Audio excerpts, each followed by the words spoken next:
My heart aches, and a drowsy numbness pains my sense, as though of hemlock I had drunk, or emptied some dull opiate to the drains 1 minute past, and Lethe wards had sunk.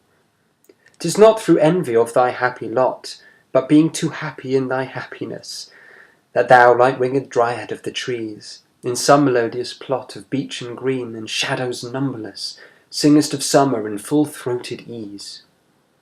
O for a draught of vintage, that hath been called a long age in the deep delved earth, tasting of flora and the country green, dance and Provençal song and sunburnt mirth.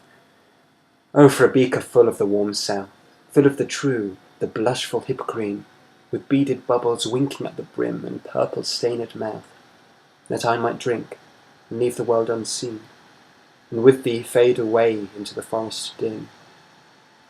Fade far away, dissolve and quite forget what thou among the leaves hast never known, the weariness, the fever, and the fret, here where men sit and hear each other groan, where palsy shakes a few sad last grey hairs, where youth grows pale and spectre thin and dies, where but to think is to be full of sorrow, and leaden-eyed despairs, where beauty cannot keep her lustrous eyes, or new love piner than beyond tomorrow.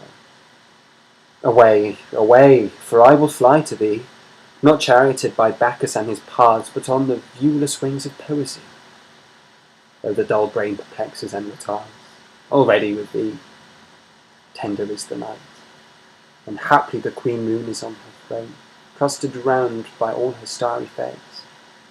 But here there is no light, save what from heaven is with the breezes blown through verdurous glooms and winding mossy ways.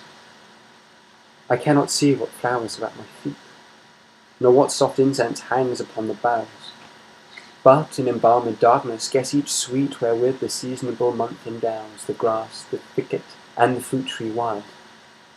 White hawthorn and the pastoral eglantine, fast fading violets covered up in leaves, and mid May's eldest child, the coming musk rose full of dewy wine, the murmurous haunt of flies in summer eves. Darkling I listen, and for many a time I have been half in love with easeful death, called him soft names in many mused rhyme, to take into the air my quiet breath.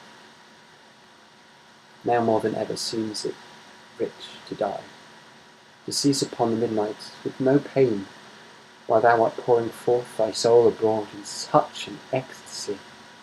Still wouldst thou sing, and I have ears in vain to thy high requiem become a song. Thou wast not born for death, immortal bird. No hungry generations tread thee down. The voice I hear this passing night was heard in ancient days by emperor and clown. Perhaps the selfsame song that found a path through the sad heart of Ruth, when, sick for home, she stood in tears amid the alien corn, the same that ofttimes hath charmed magic casements, opening on the foam of perilous seas in fairy lands forlorn.